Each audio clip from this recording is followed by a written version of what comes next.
Mercedes GLE против BMW X5. Кто король в классе кроссоверов премиального сегмента?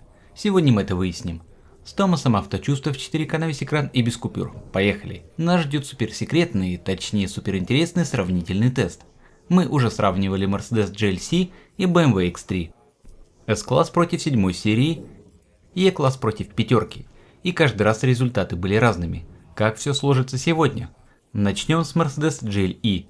Вообще обе машины совсем недавно прошли рестайлинг. Перед нами версия MG Line, тут более спортивные акценты в нижней части бампера, одна горизонтальная планка на решетке радиатора и этот красивый рисунок из микрозвезд. Еще бывает базовая версия. У нее здесь две планки, а внизу нет такой спортивной графики. Пожалуй, для GLE я бы выбрал именно такой вариант в пакете MG Line. А что бы предпочли вы? А это BMW X5 в исполнении X-Line.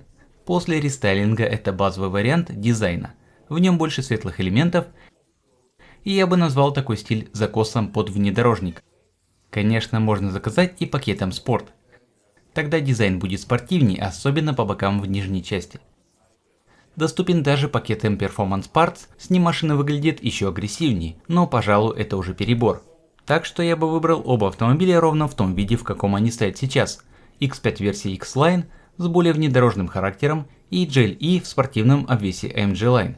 Ну а вы к какому варианту склоняетесь? Если посмотреть на профиль и длину, то обе машины длиной 194 дюйма. Это 4 метра 94 сантиметра у одного и 4 метра 92 сантиметра у другого. То есть по длине они плюс-минус одинаковые. Диски предлагаются от 19 до 22 дюймов. На BMW сейчас стоят 20-дюймовые колеса. У Mercedes GLE диски на 21 дюйм, так что они чуть больше и смотрятся спортивней. По подвеске тут очень интересная ситуация. BMW уже в базе идет с адаптивной подвеской, а пневмоподвеска доступна как опция. Здесь можно заказать систему управления задними колесами. У GLE со стандартной подвески вы тоже можете проапгрейдиться до пневмы. А в качестве эксклюзивной опции предлагается гидропневматическая подвеска E-Active Body Control, с которой машина умеет наклоняться внутрь поворота. Наш сегодняшний тестовый Mercedes как раз ей и оснащен. Чуть позже я обязательно расскажу, так ли она нужна на самом деле. А вот подруливающая задняя оси для Mercedes GLE просто не предусмотрена. И если в США это может и не так критично, то в Европе разница действительно заметна, особенно на узких городских улицах. Посмотрим на корму. Рестайлинг немного освежил Mercedes, графика фонарей стала современней. И, внимание, рубрика «Бутафорский выхлоп». У GLE это чистая воды-обманка. В то время как у BMW насадки хоть и декоративные, но настоящий выхлоп заведен прямо в них. В исполнении X-Line и BMW мы снова видим светлые внедорожные акценты внизу. Как по мне, выглядит отлично, да и задние фонари вытянуты очень гармонично. А вот указатели поворота у BMW после рестайлинга стали совсем другими. Они выполнены в форме стрелок с пульсирующим эффектом. Mercedes же верен классическому стилю. Цвета, кстати, такие. Серебристый хай-тек для Mercedes и сине-зеленый Blue Ridge Mountain для BMW. Какой вариант внешне вам ближе? BMW или Mercedes? Напишите в комментариях. Перед нами два ключа. Оба выглядят отлично. Какой вам нравится больше? Мерседесовский ощущается чуть увесистее, а ключ BMW немного легче. Теперь послушаем звук закрытия двери. Сначала GLE. Приятный звук. На внутренней стороне двери сверху идет мягкий пластик, а вот здесь в зоне локтя материал еще мягче. Однако дверные карманы из жесткого пластика. Внутри просто резиновый коврик на дне, никакой отделки фетром тут нет. Заглянем внутрь Mercedes GLE. После рестайлинга здесь появились вот эти горизонтальные линии в качестве дополнительного элемента дизайна.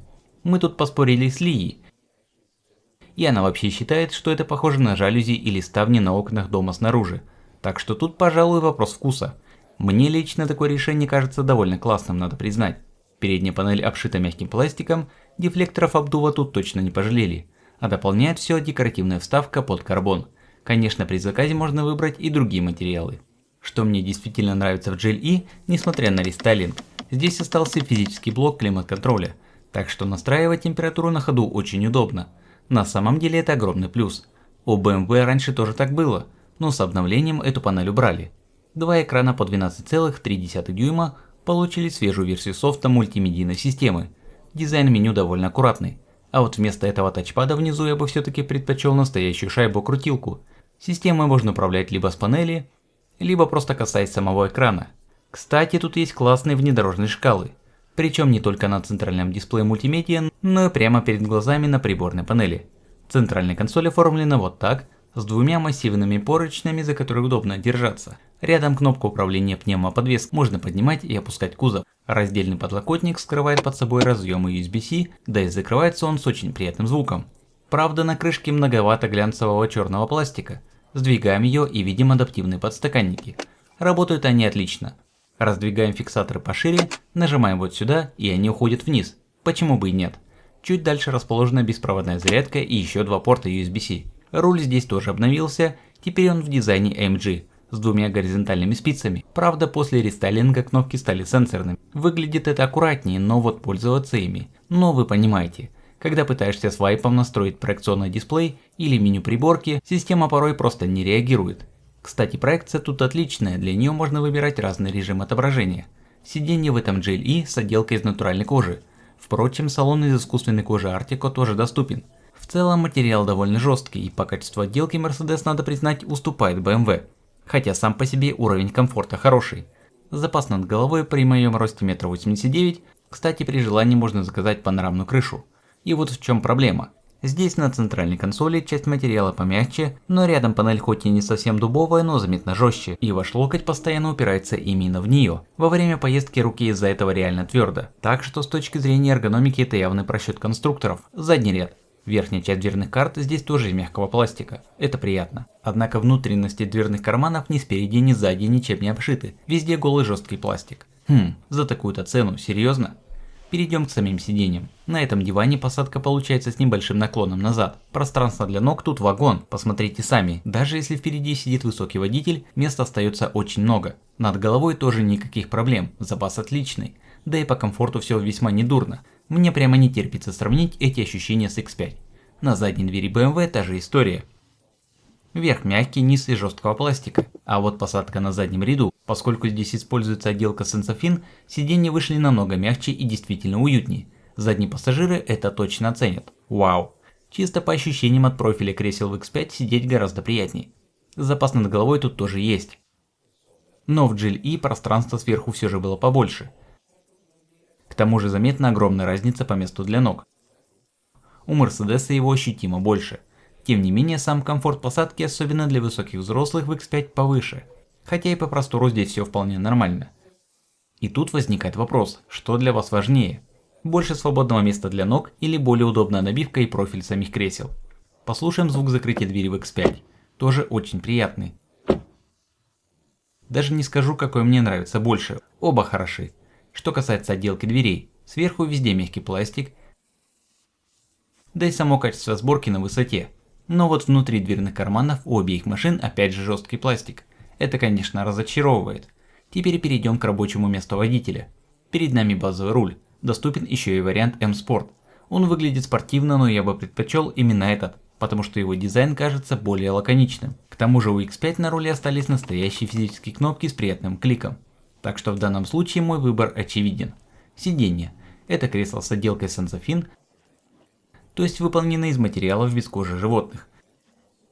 Они более экологичные, дружелюбные к природе, да и сама посадка, глубина профиля и прострочка сделаны отлично. На выбор есть черная или светлая отделка. Вообще такие сиденья идут в X5 уже в базе. И надо признать, вау, по комфорту им просто нет равных. На данный момент это одни из самых удобных кресел во всей автоиндустрии. Как по эргономике, так и по мягкости обивки. Сделано великолепно. И сидеть здесь куда комфортнее, чем в Mercedes GLE. Вдобавок тут можно выдвинуть подушку вперед, что очень выручает в дальних поездках, если у вас длинные ноги. А еще здесь настраивается не просто наклон спинки целиком, а отдельная верхняя плечевая зона. Ее можно подать вперед или отклонить назад. Передняя панель X5 встречает нас деревянными декоративными элементами. Ли от них не в восторге. Говорит, выглядят слишком олдскульно, а вот я деревянную отделку люблю. Правда, обычно предпочитаю матовое дерево, а не глянцевое. Впрочем, всегда можно выбрать вставки из других материалов, вариантов хватает. После рестайлинга здесь появилась светящаяся надпись X5 и новый механизм управления центральными дефлекторами обдува. Ну и куда же без единой изогнутой панели, с двумя экранами на 12,3 и 14,5 дюйма. То есть правый дисплей тут побольше, чем в GLE. С одной стороны выглядит это круто и современно, но с другой все управление климатом теперь зашито в экран, и вот это мне совсем не нравится. До рестайлинга здесь была нормальная физическая панель. Зато беспроводное подключение Apple CarPlay после обновления работает стабильнее благодаря свежему софту. В общем, у этого рестайлинга есть свои плюсы и минусы одновременно. А вот внизу все сделано отлично.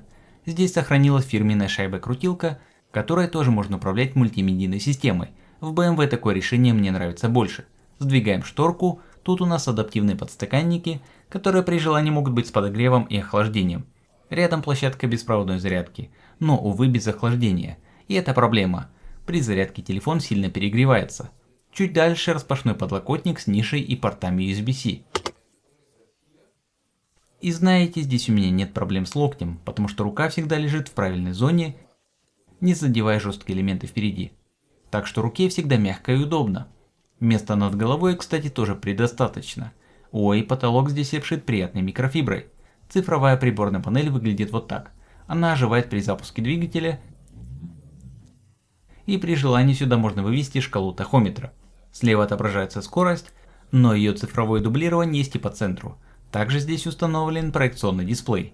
Сейчас Лея показывает нам солнцезащитный козырек. В X5 его можно немного выдвинуть в бок, чтобы лучше закрываться от солнца. Сам козырек тоже обшит приятной микрофиброй, что здорово. В GLE задумка похожая. Но если сравнить материалы, честно говоря, никакого сравнения не получается.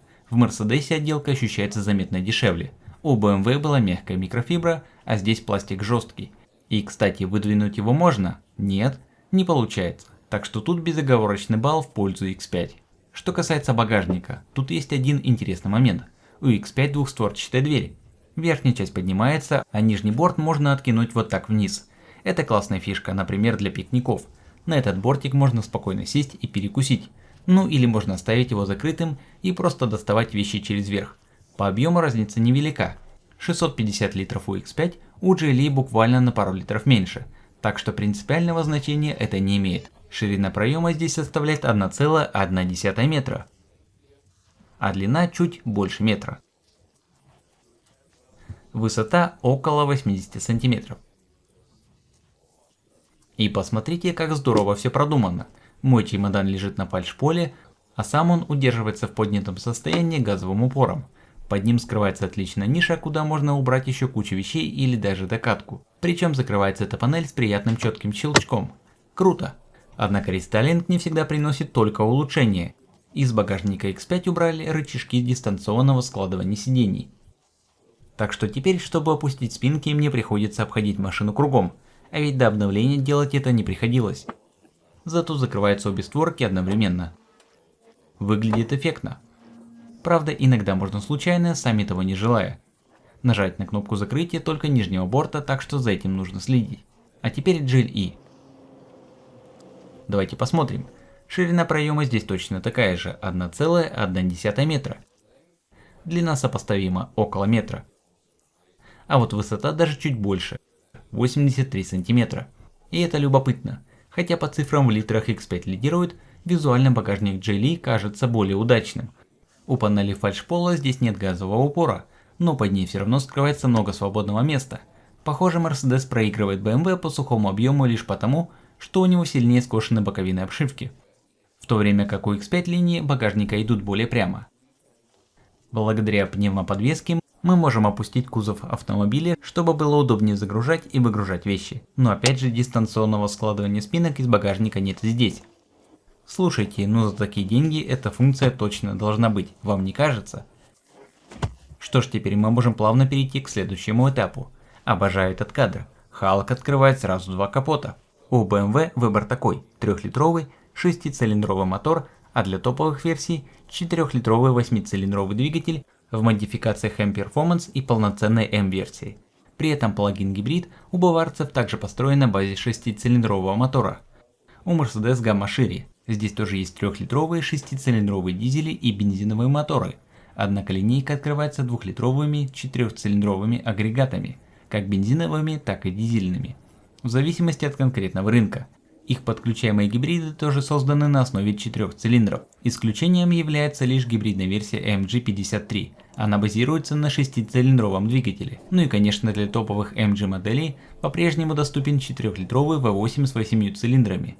В общем, можно сказать, что у Mercedes линейка моторов устроена чуть сложнее, но оба производителя все еще предлагают солидный выбор многоцилиндровых двигателей. Итак, приветствуем вас в драйверской лаунж-зоне Томаса. И начнем мы с BMW X5. Переключаемся в режим спорт, коробка сразу подтыкает пониженную и держит мотор в тонусе. Набираем 50 км в час и погнали!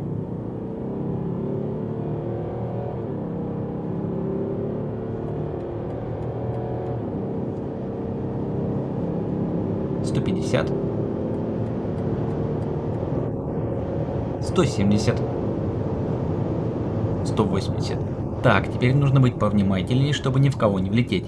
Очень бодрый разгон для 3-литровой рядной шестерки, в данном случае дизельной. Паспортный разгон до сотни здесь составляет 5,5 секунд. Это действительно достойно, да и звук у мотора очень приятный и породистый. Знаете, нет вот этого ощущения: ой, ну это же дизель, звучит так себе. С баварским 6-цилиндровым дизелем такого точно не будет. Мощность на колеса передается невероятно плавно. Что касается базового руля без пакета M-Sport, я уже говорил, что чисто внешне он мне нравится больше, но им еще и управлять машиной приятней. Не знаю почему, но у меня порой возникает чувство, что M-рули обладает какой-то едва уловимой асимметрией, в то время как этот обод ощущается абсолютно естественно и симметрично. Очень интересный момент. Ну, может у меня и правда легкий автомобильный ОКР. Кто знает. Приходится с этим жить. Интересная особенность BMW проявляется именно здесь, в режиме спорт. Мы тут недавно проводили эксперимент. Сравнивали режим спорт в сочетании со спортивным алгоритмом коробки S против режима спорт со стандартным переключением D. В автомобилях Audi или Mercedes, когда вы переходите в режим спорт, коробка передач автоматически переключается в спортивный режим S. В BMW же эти настройки разделены. На панели горит S6, толкаю селектор еще раз и включается обычный D. То есть ездовой режим спорт и спортивный режим работы коробки здесь живут отдельно друг от друга, и это любопытно.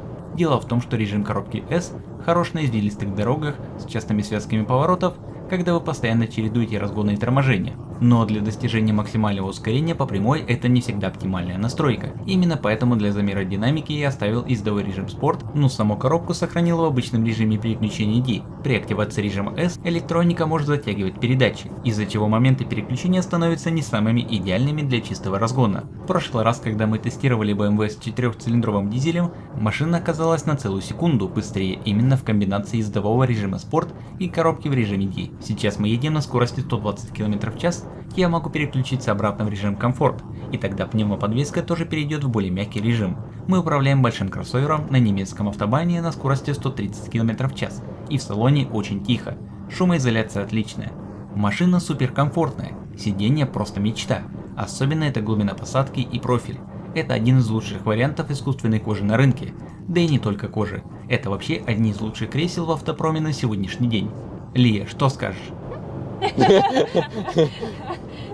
Я тут вообще-то про машину говорю, обрати внимание, пожалуйста. Но ведь так и есть. Она просто унеслась в мир грез, потому что сиденье здесь действительно мега удобное. Это всегда верный знак. Если ваш пассажир теряет бдительность и расслабляется, значит в машине полный релакс. Я ведь только что топил педаль в полном разгоне, а она сидит абсолютно спокойная и довольная. Так что это определенно подтверждает мои слова. Кресло обеспечивает максимальный комфорт, на этой машине можно без проблем отправляться в дальние путешествия и наматывать километр за километром. Просто превосходно. И обратная связь на руле здесь отличная. Все мелкие нюансы дороги передаются очень четко. Мне вообще всегда кажется, что настройки рулевого управления у кроссоверов BMW получаются удачнее, чем, например, у некоторых их седанов. Довольно удивительный факт. Не знаю точно, с чем это связано. Возможно, дело в том, что все большие кроссоверы марки собираются на американском заводе в Спартанбурге, и тамошние инженеры думают: эй, давайте-ка сделаем рулежку круче, чем на седанах немецкой сборки. Понятия не имею, почему так. Ну или на мексиканском заводе, если говорить о третьей серии для североамериканского рынка, в то время как тройки для Европы собирают в самой Германии. В общем, даже когда вы едете в режиме комфорт, под педалью всегда есть запас мощности. Стоит ее прожать, и машина выдает отличный подхват. Здесь само собой во всю силу работает лавина крутящего момента дизельного мотора. Конечно, для рынка Северной Америки наиболее актуальным будет 3-литровый бензиновый вариант, но по динамике и общей отдаче они абсолютно сопоставимы. Это просто великолепный двигатель. И еще один интересный момент, раз уж мы заговорили о моторах. Недавние рейтинги Consumer Reports показывают очень хорошие цифры по надежности у BMW. А ведь если вспомнить ситуацию лет 10-20 назад, все было совсем иначе. Ну, вы знаете эту репутацию. Едет машина классно, но если брать ее на долгий срок, это бездонная бочка для денег. Однако сейчас BMW мощно поднялась в рейтингах надежности. Это действительно удивительно и очень круто, а вот у Mercedes показатели напротив поползли вниз. Так что данный фактор при выборе тоже обязательно нужно учитывать. Но какая же расслабляющая поездка получается на магистрали? И хотя вы управляете огромным тяжелым кроссовером, его не раскачивает и не трясет даже в режиме комфорт. Когда переходишь в спорт, пневмоподвеска становится чуть плотнее и дает больше обратной связи. Но здесь нет такого, что вы сели в машину и по поведению ходовой сразу и безошибочно определили, какой именно режим сейчас активирован. И я считаю это скорее плюс. В каком бы режиме вы ни ехали, автомобиль будет одинаково хорош как по части комфорта, так и по части собранности и спортивности. Нужна ли BMW X5 пневмоподвеска? Я бы сказал, что нет. Она безусловно хороша. Но стандартная адаптивная подвеска настолько удачная, что без пневматики вы точно не будете страдать. Так что я бы рекомендовал не зацикливаться на этом. Даже если вы ищете машину на вторичке, не так важно, какая именно ходовая там установлена. А если вы планируете покупать автомобиль в долгую, то отсутствие пневмоподвески может стать даже плюсом. В случае ремонта спустя годы обслужить и починить базовую подвеску будет гораздо проще и дешевле. О, кстати, вон там поехала немецкая полиция. Система мониторинга слепых зон здесь встроена прямо в боковые зеркала. Еще мы можем протестировать работу круиз-контроля. Я могу переключать режимы от обычного ограничителя скорости и стандартного круиза до системы помощи водителю Assisted Driving. В этом режиме машина по сути рулит сама. Конечно, руки все равно нужно держать на руле, но посмотрите, никаких дерганых или суетливых движений. Автомобиль очень плавно удерживается строго по центру полосы.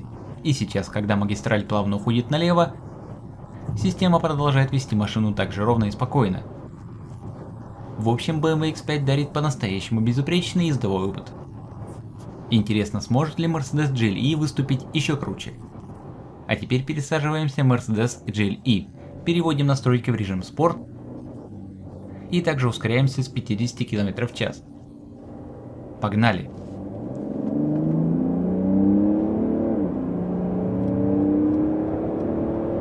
130, 150, 170, 180, 200 км в час. Послушайте, мы ведь едем на огромном кроссовере. Но машина держится просто отлично. Даже аэродинамические шумы на такой скорости выражены слабо, что очень приятно. Да, едет он действительно здорово. С этим рестайлингом GLE получил новый руль. Управлять машиной с ним очень приятно. Да и в целом рулевое управление здесь заметно улучшилось. Оно стало более прямым и дает больше обратной связи. Разве что в самом... на левой полосе какое-то движение. В общем, в около нулевой зоне, при совсем небольших углах поворота, BMW все же дает больше чувства автомобиля и реагирует точнее. Но если отклонять руль дальше, то ситуация у GLE выправляется. Что еще удивило, в GLE требуется прикладывать чуть больше усилий для поворота руля, особенно в режиме спорт. Поэтому рулевое управление BMW мне нравится немного больше. Да, там руль полегче, но в то же время он ощущается более естественно. Оба автомобиля находятся на очень высоком уровне, но рулежка в BMW все-таки капельку лучше. Что касается подвески, здесь я даю предпочтение пневматике от Mercedes. На мой взгляд, если вы выбираете стандартную подвеску, то BMW будет лучше. Но если рассматривать именно пневмоподвеску, то у GLE ее настройки мне кажутся более приятными. Почему? Дело в том, что в режиме комфорт эта пневматика на любых дорожных неровностях ведет себя мягче. Она дарит то самое ощущение ковра самолета, в то время как BMW остается чуть более собранным и прямым, и в данном случае мне это нравится. Если уж на машине стоит пневмоподвеска, то вы должны четко чувствовать, что это именно она. В GLE это ощущение есть, и это здорово, даже несмотря на то, что здесь установлены 21 диски, а на X5 стояли колеса на 20 дюймов. Так что по части ходовой оба кроссовера супер комфортные. Сейчас мы едем с обычной магистральной скоростью около 130 км в час. И в салоне очень тихо. Обе машины великолепно изолированы от шумов, инженеры поработали на славу. Путешествовать по автобанам на них одно удовольствие. Но вот по сиденьям BMW X5 выходит однозначным победителем. В этом Мерседесе установлены кресла из натуральной кожи, хотя можно сказать и эко-кожу Артика. Но в любом случае фирменные сиденья BMW из искусственной кожи лучше вообще всех остальных вариантов обивки, доступных для обеих моделей. Они безоговорочно выигрывают и обеспечивают гораздо больше комфорта в движении, да и базовая эргономика кресел у BMW продумана удачней. Так что, как видите, в одних аспектах мне больше нравится одна машина, в других другая. Все действительно зависит от ваших личных приоритетов. Управление функциями на ходу. В обеих машинах сенсорные экраны расположены довольно далеко. Тянуться к ним неудобно. В Мерседесе на центральном тоннеле все еще есть нижний тачпад, но он тоже сенсорный, так что четкой обратной связи от него не ждите. Единственное, в чем интерфейс GLE голова выше во время движения, это наличие физического блока климат-контроля.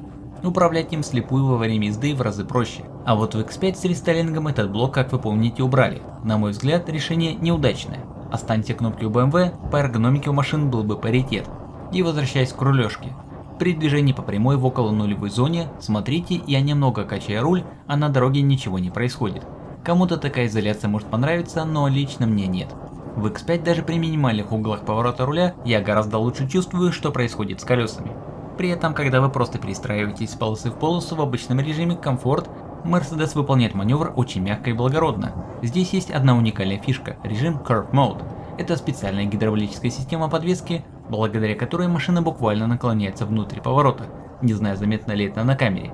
Наклон не слишком сильный и не экстремальный, но вы его четко видите и чувствуете.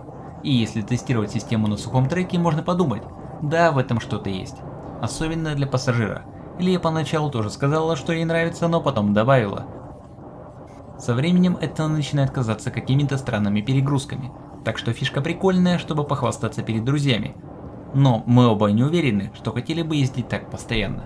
В общем, вещь не первой необходимости. На машинах для рынка США эту опцию, кстати, больше не предлагают. Ее просто нельзя выбрать. В Европе она все еще доступна. Любопытная технология, но повторюсь, без нее вполне можно обойтись. А вот чего здесь нет, так это подруливающей задней оси. Для X5 она доступна в качестве опции. На нашей сегодняшней тестовой BMW ее не было, но заказать ее туда можно. Что касается мотора, то у дизеля здесь действительно, как говорят у нас в Германии, Der hat ordentlich Druck, Alter. типа ну и дури в нем, чувак. Дизельный двигатель тут отрабатывает на ура. Единственный нюанс. За рулем BMW у вас вообще нет ощущения, что вы едете на дизеле. Особенно на низких скоростях, машина ускоряется абсолютно мгновенно, без малейших намеков на дизельную породу. А вот мерседесовский дизель по характеру как раз больше похож на классический солярочный мотор. Сначала идет едва заметная задержка, а уже потом на вас обрушивается вся эта лавина крутящего момента. По чистому ускорению разница невелика. По паспорту Mercedes уступает всего 0,1 секунды, так что в реальной жизни это почти незаметно. Оба автомобиля безусловно превосходные кроссоверы для магистралей. Я думаю, все сводится главным образом к комфорту сидений. Именно здесь кроется самая большая разница. Ну и еще немного в ощущениях от рулевого управления во время езды. Но поскольку оба не справляются с любыми дорожными задачами просто на отлично, сам по себе ездовой характер это не то, что кардинально разделяет эти машины. Да, есть тонкие нюансы, но в целом оба аппарата великолепны. Резюмируя наше сравнение, сделать финальный выбор будет действительно непросто. Что касается внешнего вида, то здесь все упирается исключительно в личные предпочтения. Мне больше нравится Mercedes GLE в исполнении MG Line и BMW X5 в стандартном варианте X-Line, но оба автомобиля выглядят спереди великолепно. Так что по экстерьеру у нас ничья. В интерьере, если оценивать чисто визуальную составляющую, дизайн Mercedes GLE мне импонирует больше. Однако X5 жестко отыгрывается по части комфорта посадки. Его кресло из материала Sensafin обеспечивает колоссальные преимущества, и это действительно огромная разница. С другой стороны, GLE предлагает заметно больше пространства для ног задних пассажиров, а вот их багажники абсолютно сопоставимы и одинаково удобны в ежедневном использовании. Обе машины едут просто исключительно, но в поведении подвески есть важные нюансы. Если выбирать стандартную ходовую, то я бы однозначно предпочел BMW X5. Если же рассматривать автомобили на пневматике, то здесь выигрывает Mercedes GLE благодаря своим более мягким настройкам. При этом переплачивать за продвинутую гидравлическую систему и Active Body Control точно не стоит, она здесь не так уж необходима. В плане силовых агрегатов дизельный мотор BMW проявил себя ярче. Он оказался более отзывчивым на нажатие педали газа, да и по расходу топлива баварская шестерка обходит соперника. BMW X5 требует около 8 литров на 100 км, в то время как GLE потребляет порядка 9,5 литров. На бумаге разница может показаться не такой уж большой, но в реальной эксплуатации она уже вполне ощутима. Ценообразование тоже подкидывает пищу для размышлений. Наши сегодняшние тестовые экземпляры в тех комплектациях, что я собрал, стоят 116 тысяч евро за BMW X5 и 128 тысяч евро за Mercedes GLE. Конечно, Mercedes станет немного доступнее, если отказаться от упомянутой системы и Active Body Control, но в большинстве случаев GLE все равно будет обходиться дороже баварца. В конечном счете итоговый выбор всегда зависит от конкретной спецификации, которую вы соберете под себя, ведь обе машины идут ноздря в ноздрю, и обе они, без тени сомнений, являются великолепными автомобилями. Подведя окончательный итог, нельзя не упомянуть надежность. Свежие рейтинги американского Consumer Reports показывают, что бренд BMW сейчас демонстрирует отличные показатели, в то время как Mercedes заметно просел. Поскольку кроссоверы GLE и GLS собираются в США, для американских тестов это самый прямой показатель. Если вы покупаете машину в собственность на долгий срок, фактор надежности однозначно говорит в пользу X5. В лизинге на 2-3 года под гарантией риски, конечно, другие. В конечном счете все сводится к тому, что важнее для вас. Для меня дизайн экстерьера не главное. Мне критически важен комфорт сидений в движении, и здесь X5 гораздо лучше. И, конечно, аспект надежности при покупке. Я люблю оба автомобиля и мне нравится управлять обоими. Но если бы мне пришлось выбирать чисто по внутреннему ощущению, какую машину ставить себе завтра и водить каждый день, то по совокупности всего сказанного я бы выбрал BMW X5. А какой вариант выбрали бы вы и почему? Пишите в комментариях. И смотрите другие наши сравнения Mercedes против BMW. Это всегда близкое и интересное противостояние, где я то на одной стороне, то на другой. И напоследок любопытный нюанс. В линейке Mercedes между GLE и младшим GLC я бы выбрал GLC. А вот у баварцев в паре X5 и X3 мой выбор однозначно пал бы на X5. Возможно, это тоже будет вам интересно.